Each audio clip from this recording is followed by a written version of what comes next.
Nagbabalik ang PTV Balita Ngayon. Isinusulong ni Pangulong Ferdinand R. Marcos Jr. ang pagkakaroon ng quality education at accessible healthcare service sa bansa.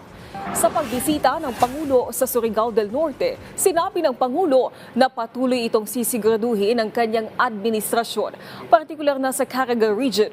Iniulat din ng Pangulo na naglaan ng 1.7 billion pesos ang pamahalaan para sa konstruksyon at pagsasaayos sa mga classroom.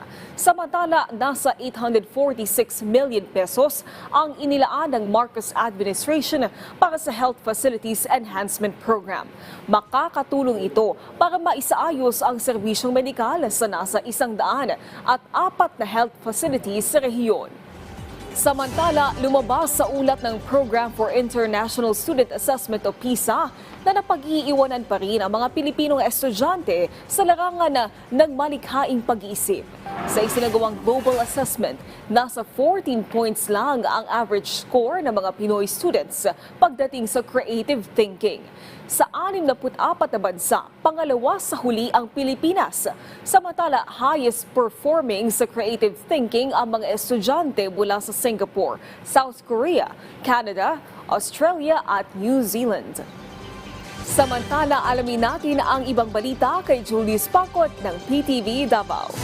Mayong adlaw, gimanduan ni Police Regional Office kon PRO 11 Director Police Brigadier General Nicolas Torre III ang mga sakop sa Davao City Police Office kon DCPO nga ipatuman ang 3-minute response time policy.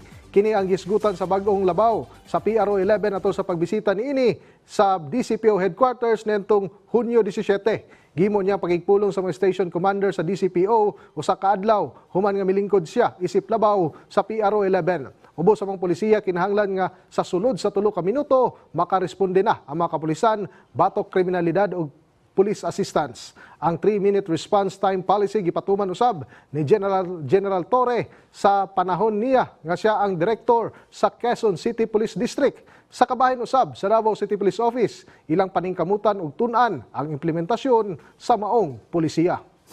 Ang samo sir sa Davao City Police Office nalipay pud mi kay through ani sir no kanang ato ang mga krimen nga kailangan og kanang hinanali nga action is mahatag nato sa katawhan. Samtang gikanayon karon sa Davao City Police Office nga walay gilaumang rigodon o pagkambyo sa mga opisyal sa matag police station dinhi sa Dakbayan. Kini atol sa paglingkod sa bag-ong labaw sa Police Regional Office kon PRO 11. Sumala pa ni DCPO spokesperson Police Captain Hazel Tuason nga walay movement ilabi na sa mga gipangbutang nga station commander o officer in charge sa mga police station dinhi sa Davao City. Apan sigon niini nga magdepende gihapon sa regional director ilabi na sa maabot nga mga panahon.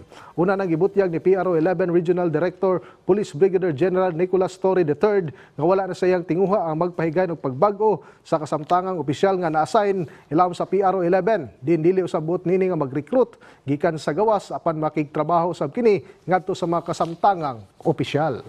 Pero depende na po sa sir no kay iyaha magyud na sir iyaha magyud ang pagbuot ang tanan. So og mao kadtong mga nag-unang mga balita gikan dinhi sa PTV Davao. Ako si Julius Pacot. Mayong adlaw.